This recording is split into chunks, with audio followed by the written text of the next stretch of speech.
Hi guys, welcome back. Domain-3 Architecture and Design, Section 3.3, given a scenario, implement secure system design. So any effective security infrastructure is built following the guidelines of security policy and consists of secure system. A secure system must be planned and developed with the security not just as a feature but as central core concept. So in this video we're going to discuss some of important design concepts that contribute to secure system. So secure system design, hardware firmware security, operating system types, peripheral types. Hardware firmware security. Security is an integration of both hardware firmware components and software elements. So in this section, it looks at several hardware firmware security technology.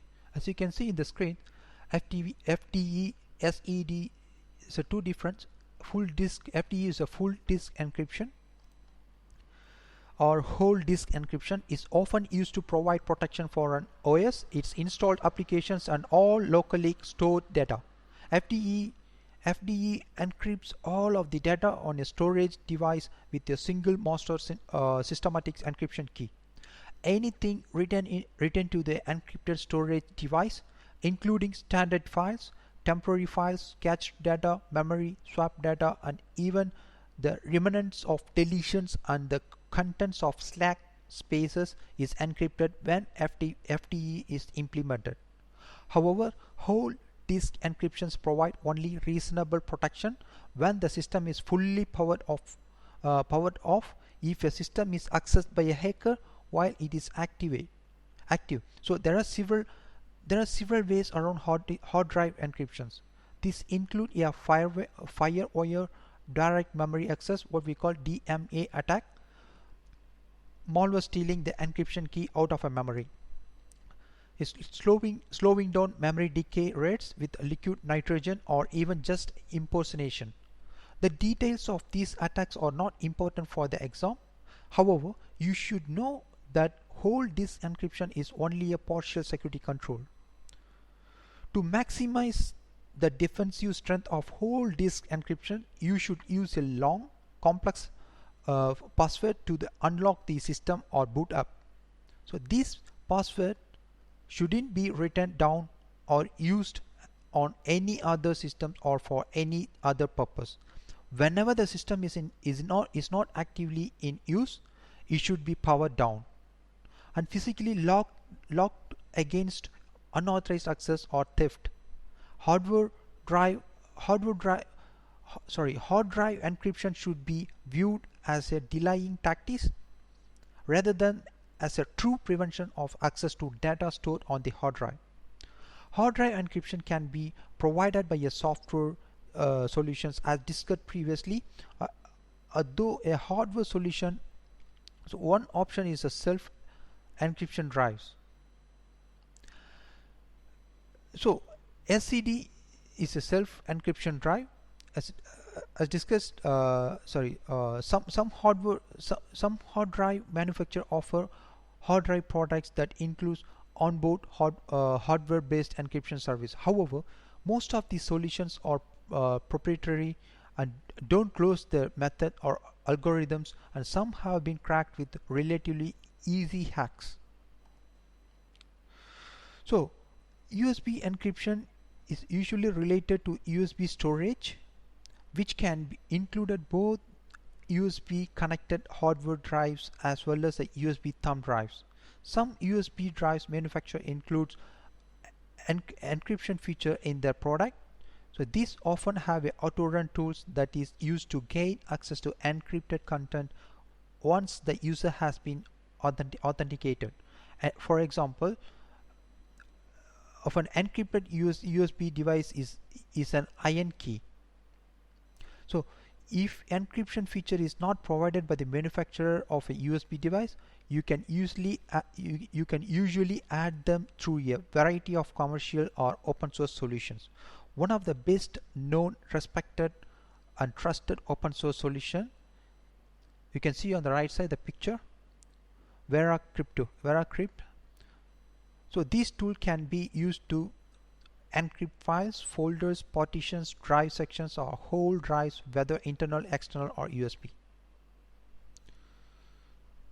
So next, TPM, Trusted Platform Module, a specialized chip on an endpoint device that stores encryption keys specific to the OST system for hardware authentication, usually of the system motherboard.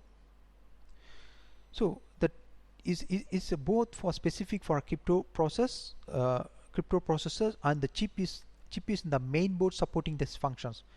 A TPM chip is used to store process cryptographic key for hardware supported implemented hard drive encryption system. Generally a hardware implementation rather than a software only implementation of hardware encryption is considered more secure. When TPM based whole disk encryption is in use, the user operator must supply a password or physical USB token device to the computer to authenticate and allow the TPM chip to release the hard drive encryption keys into a memory. Although this seems similar to a software implementation, the primary difference is that if the hard drive is removed from its original system, it cannot be decrypted. Only with the original TPM chip can an encrypted hard drive be decrypted and accessed. With software only hard drive encryptions, the hard drive can be moved to a different computer without any access or use limitation. HSM, Hardware Security Module. A hardware security module is a special purpose crypto processor used for wide range of a potential function. The function of HSM can include accelerated cryptographic operation, managing and storing encryption key, offloading digital signature verification, and improving authentications. And HSM can be a chip on a motherboard, an external peripheral, a network attached device, or add-on or extensions adapter or card. Often HSM includes tamper protection technology in order to prevent or discourage abuse and misuse even if physical access is obtained by an attacker. So one example of an HSM is the TPM, as we talked about the TPM previously. And then BIOS, basic input output system, boot up configuration. So it is the basic low-end firmware or software embedded in the hardware's electrically erasable programmable read-only memory. The BIOS identifies and initiates the basic system hardware components such as the hardware, optical drive, video card, and so on, so that the bootstrapping process of loading on OS can begin. This essentially system functions is a target of hackers and others intruders because it may provide an avenue of attack that is not secured or monitored. BIOS attacks as well as a complementary metal oxide semiconductor, CMOS what we call, and device firmware attacks are becoming common target of physical hackers as well as of a malicious code. If hackers or malware can alter the BIOS or CMOS or firmware of a system, so they may be able to bypass security features or initiate otherwise prohibited activities. Protection against BIOS attacks require physical access control for all sensitive or valuable hardware. Additionally, strong malware protection such as current antivirus software is important. Replacement or improvement to BIOS is Unified Extensible Firmware Interface, UEFI. UEFI provides support for all of the same functions as BIOS with the many improvements, such as support for large hardware, faster boot times, enhanced security features, and even the ability to use of mouse when making system changes. UEFI also includes a CPU independence architecture, a flexible pre-OS environment with networking support, secure boots, and backwards and forwards capability as well. It also runs CPU independence drive. So then Next topic, hardware firmware security. Secure boot attestations. A cryptographic hashes of BIOS, UEFI, OS bootloader drives and compare that against a stored hash. This is done to prevent rootkits and boot sector virus. Secure boot is a feature of UEFI that aims to protect the operating environment of local systems by preventing the loading or installing of device drivers or an operating system that is not signed by a pre-approved digital certificate. Secure boot thus protect system against a range of low-level or boot-level malware such as certain certificate. Secure boot thus protects system against Secure boot ensure that only drives an operating system that pass attestation are allowed to be installed and loaded on the local system. Although the security benefit of secure boot attestations are important and beneficial to all systems, there is one important drawback to consider. If system has a locked UEFI secure boot mechanism, it may prevent the system's owner from replacing the operating system, such as switching from Windows to Linux, or block them from using third-party vendors hardware that hasn't been approved by motherboard vendor. So which means the third-party vendors didn't pay a fee to have their product evaluated and the driver signed up by the motherboard vendor. If there is any possibility of using alternate OS or change hardware components of your systems, be sure to use motherboard from a vendor that will provide unlock code keys to your UEFI secure boot. Supply chain. Supply chain is the concept that most computers are not built by a single entity. In fact, the most of the companies we know of the computer manufacturing such as Dell, HP, Asus, Acer, Apple mostly perform the final assembly rather than manufacture all of the individual components. Often the CPU, memory drivers, controllers, hard drivers, SSDs and video cards are created by the other third-party vendors. Even these vendors are unlikely to have mined their own metals or processed the oil for plastic or etch the silicon of the chips. Thus, any finished system has a long and complex history known as it is supply chain that enable it or cause it to come into existence. A secure supply chain is one in which all of the vendors or links in the chain are reliable, trustworthy, or reputable organizations that disclose their practice and security requirements to their business partner. Each link in the chain is responsible and accountable to the next link in the chain. Each handoff from raw material to refined products to electronics parts of the computer's components to finished product is properly organized, documented, managed, and audited. The goal of a secure supply chain is to ensure that the finished product is of sufficient quality, meets performance and operational goals, and provides stated security mechanism, and that no points in the process was any element subject to unauthorized or malicious manipulated or sabotage. Operating systems types: network server, so Windows servers or Linux servers, so workstations, appliance as known as the IoT, kiosk, public computers or mobile OS. Operating system is any secure system design requires the use of secure operating system. Although no operating system is perfectly secure, the selection of right operating system for particular task or function can reduce the ongoing burden of security management. Okay, types. What is types? There are many ways. There are many ways or group operating system. These sections include several specific examples of OS types, label and groupings. In all cases, the selection of an OS should focus on feature and capabilities without overlooking the native security benefits. Although security can often be added through software installations, native security features are often superior. Network. A network operating system, NOS, Network operating system is any OS that has native networking capability and was designed with networking as means of communication and data transfer.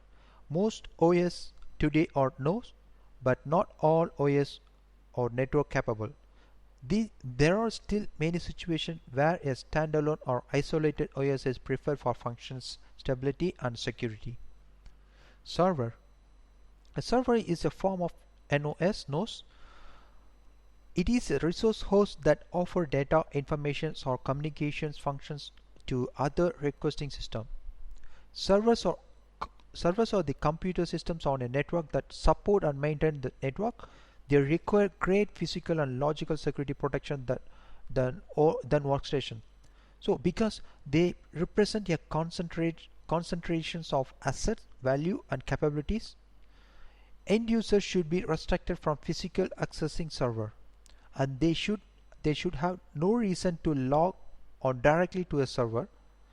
They should interact with the server over a network through their workstation.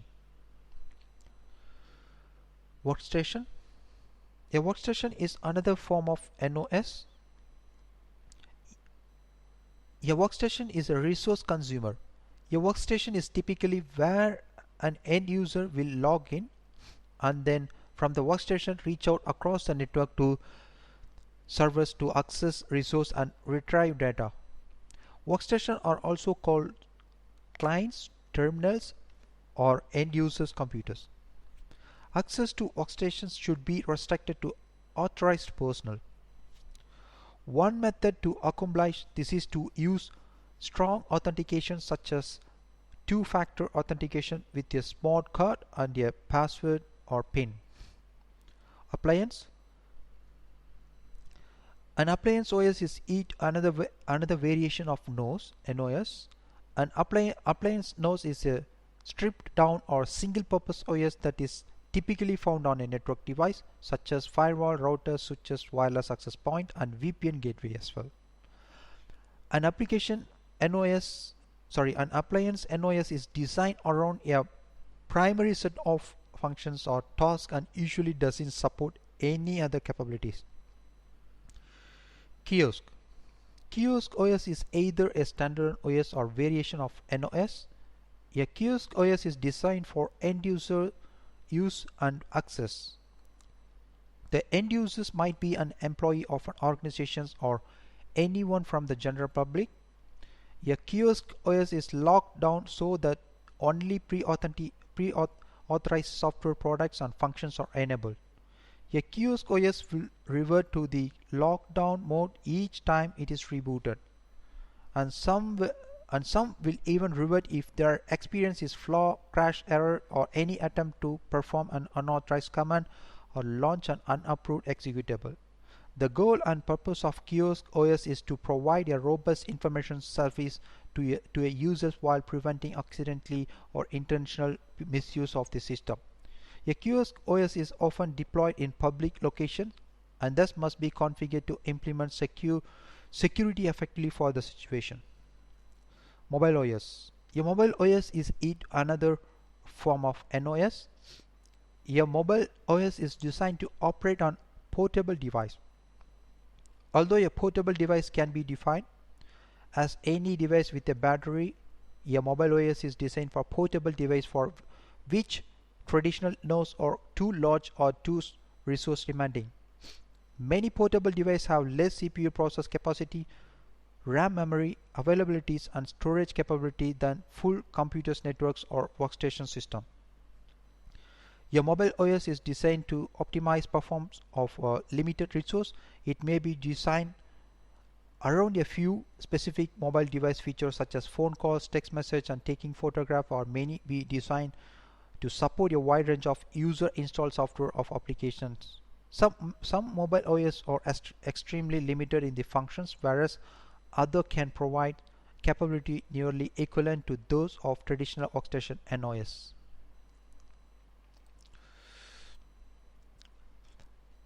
Operating system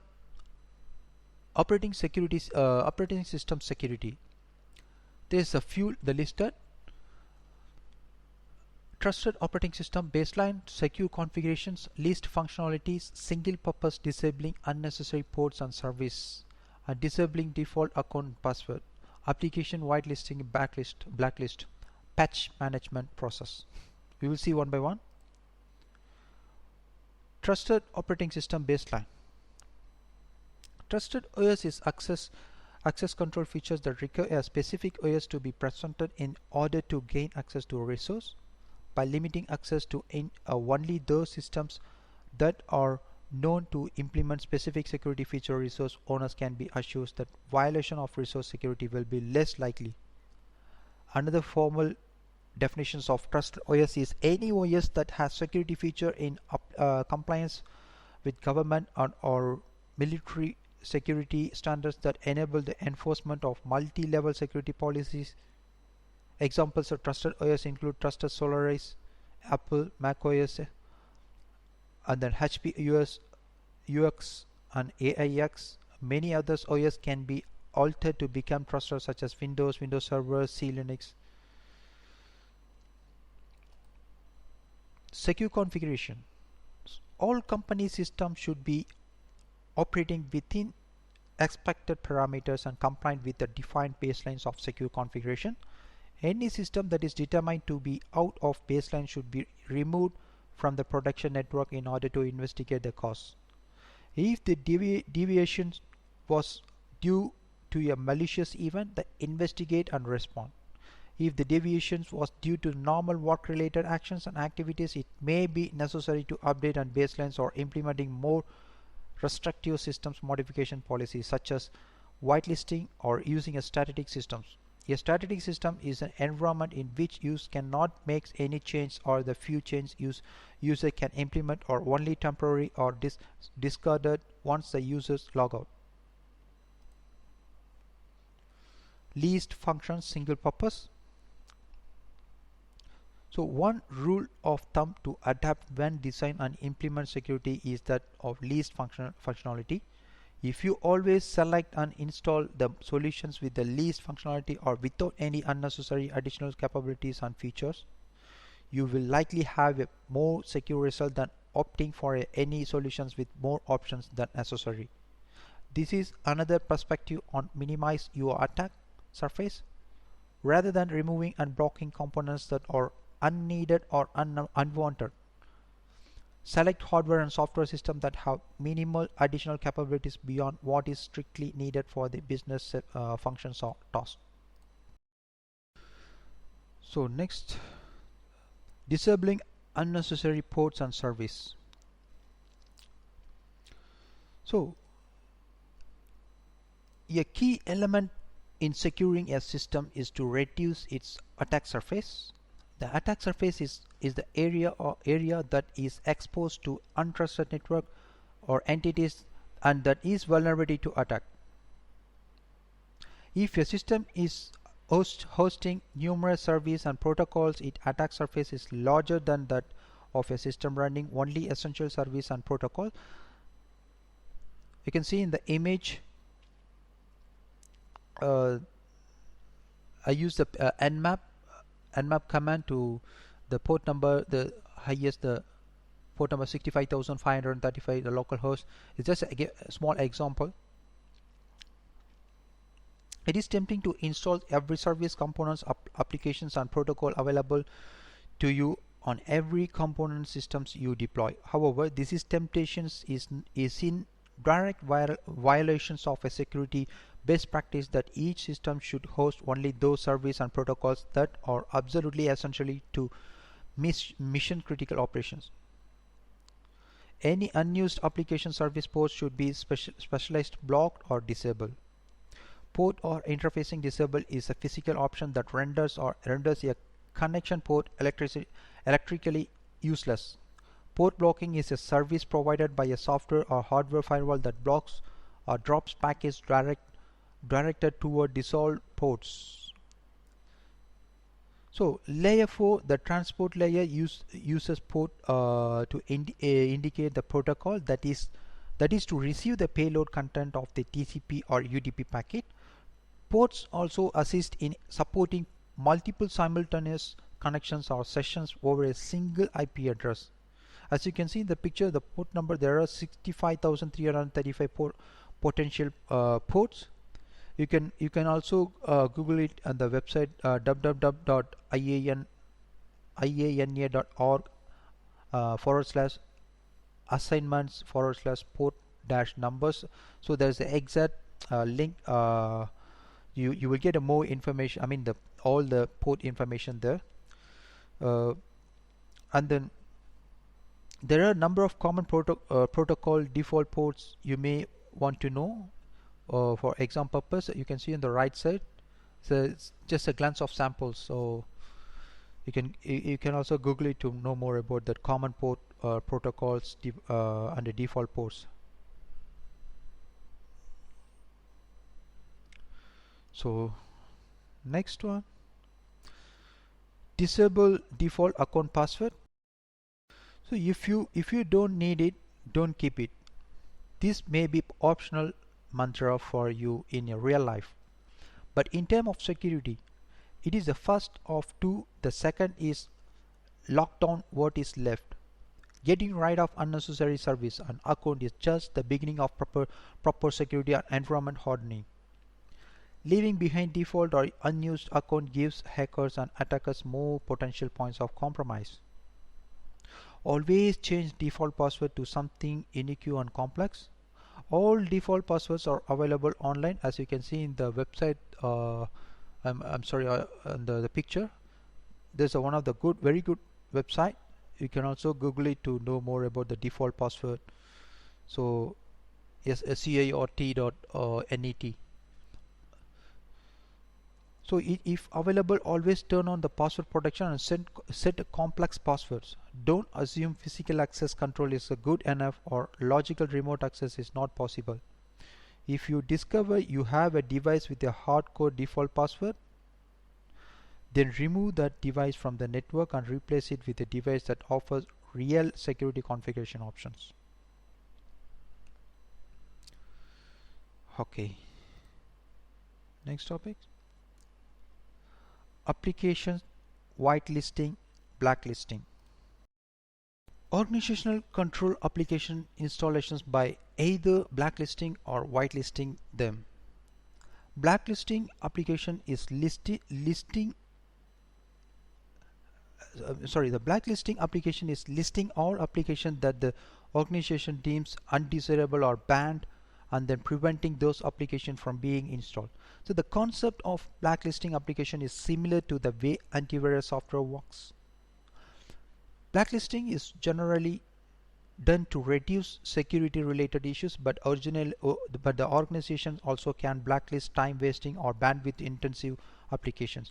File sharing apps such as Dropbox, SugarSync, Box, Facebook, and then Google Drive are most commonly blacklisted apps in the enterprise.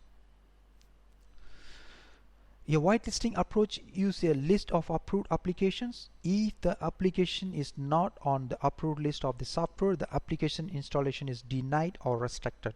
Applications whitelisting is the preferred method of restriction applications because the approved apps can be allowed to run using numerous methods of trust. This decreases the risk of infections and improve system stability. So I give you the exam tips. Whitelist application tend to make an environment more closed by allowing only approved application to be installed. You can see in the picture right side is one of the very good example. So let's go for the topic. Next topic. Patch management process. A patch management process is improperly programmed software can be exploited. Software exploitation is a method of searching for specific problems, weakness, or security holes in the software code. It takes advantage of a program flawed code. The most effective way to prevent an attacker from exploiting software bugs is to keep the latest manufacturer patches and service pack uploaded, as well as monitor the web for new vulnerabilities. Because of the emergence of blended threat malware, which targeted multiple vulnerabilities within a single attack, All major operating systems and application solutions must be considered in system hardening plans. Automated reverse engineering of newly released patches has significantly reduced the time from the update's initial release until its first exploits are seen in the wild. Whereas unpatched applications previously could be targeted in the matter of months, now the threat can materialize in only hours. You should familiar with the types. You can see the hotfix, service packs, updates. So these all are is a very familiar one. The hotfix is a small specific purpose update that alter the behavior of installed applications in a limited manner. Hotfix are the most common type of update. Service pack is a test cumulative set of all hotfix security patches, critical updates and updates.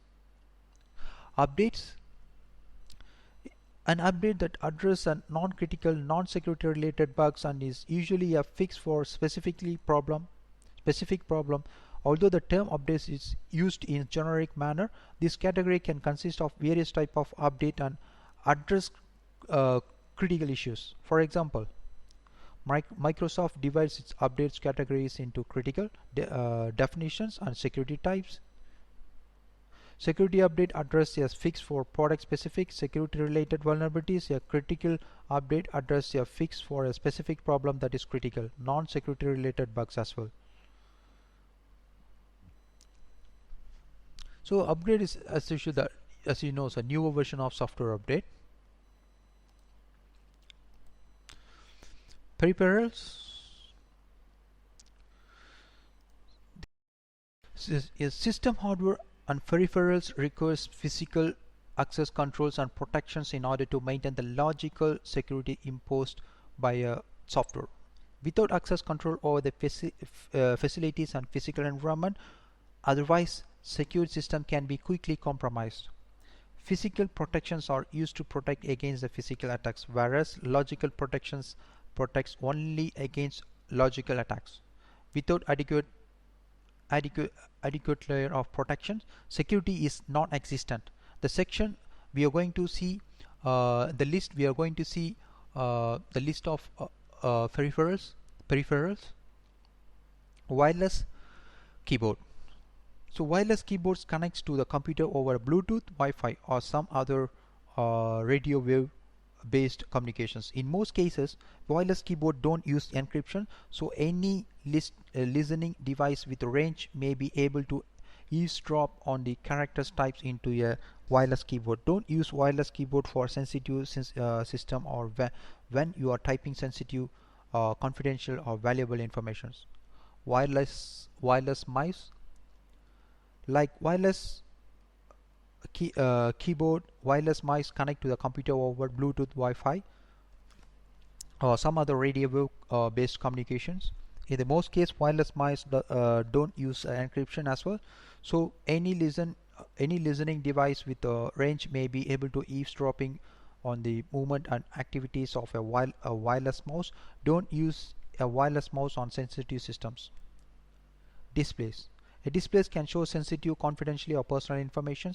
It is important to orient your system display so it is hard to see unless you are sitting or standing in your work positions. You don't want others in the general area or who just walk by to be able to see contents of your screen. It may be worthwhile to install screen filters, also called privacy filters. As discussed under screen filters, let us in the chapters we will talk about, we can also talk.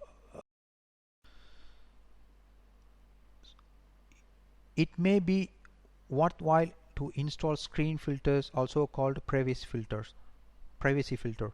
Some displays are wireless and signals from the core computer to the display itself are unlikely to be encrypted. Anyone in the area may be able to eavesdropping on your display communications in order to see what is being shown through your monitor.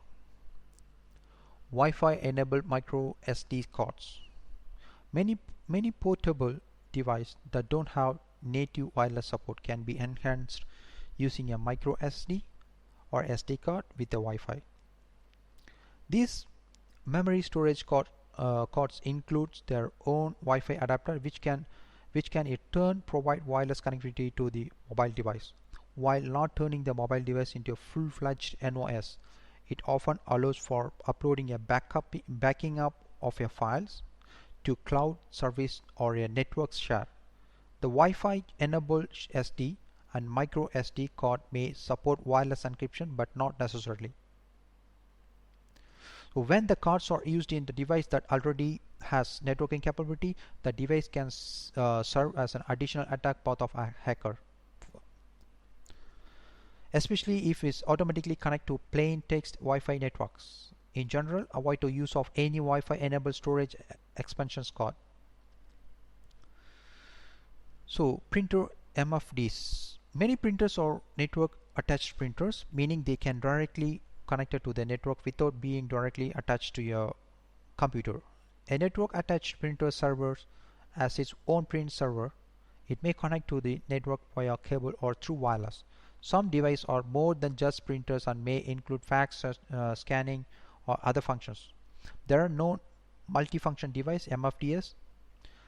Any device connected to a network can be potential breach point. This may be due to flaws in the firmware of the device as well as whether or not the device uses communication encryption.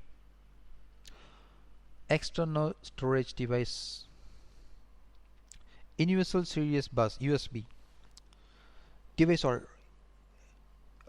these are ubiquitous everywhere these days. So nearly every worker who use a computer possesses a USB storage device, and most portable devices such as phone, music players, and still or video camera connect via USB. However, this convenience comes at the cost of security. These are at least 4 main issues. 1. Just about any USB can be used to either bring malicious code into a leak sensitive, confidentiality, proprietary data out of the otherwise secure environment. Even a device not specifically designed as a storage device such as mobile phone might still serve the function. 2. Most computers have the ability to boot off USB. This could allow a user to boot a computer to alternate OS such as Kali, Linux distribution used to hacking, penetration testing, so which fully bypass any security the native OS imposes. Third, some more recent malware uses the autorun feature of Windows to spread from infected USB storage device to the host computer. Such malware still will succeed if security measures such as updating, patching, and hardening systems with up-to-date antivirus protections are not in place. Fourth, USB auto typers have the ability to brute force login with thousands of attempts per second. To protect against USB threats, the only real option is fully disallow the use of USB device and lock down all USB ports. Some organizations not only disable USB functionality but also physically fill USB ports with silicon epoxy or similar material, thus ensuring that USB device cannot be used. As business move to USB keyboards and mice, the epoxy trick is less effective. User can simply remove them in input device and attach a USB device either directly or through a hub. Instead, more business are disabling USB port in the BIOS and disabling USB autoruns in the OS. So otherwise, allowing the use of USB typically leaves your organization system vulnerable to threat. The last is digital cameras. Digital cameras can be security risk when they are used to take photography of sensitive documents or information on your computer screen.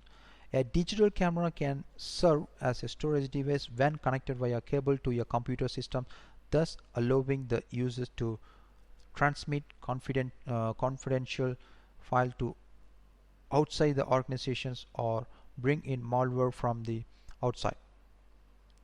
A digital camera might support wireless communication natively or have that feature added through the use of Wi-Fi enabled storage card. Most digital camera includes GPS chips in order to geotag photos and video created on the device. This can reveal sensitive or secret location as well as the time and date of photo being taken or video being recorded.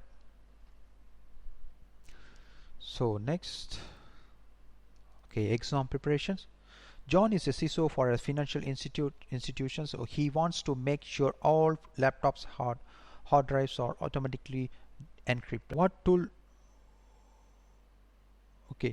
What tool can he use? Answer: C. BitLocker. Answer is BitLocker. So that's it guys for this video. So please subscribe my channel, press the bell button to get more update. Please share the video if you like. Thank you so much guys. Have a good day. Bye bye.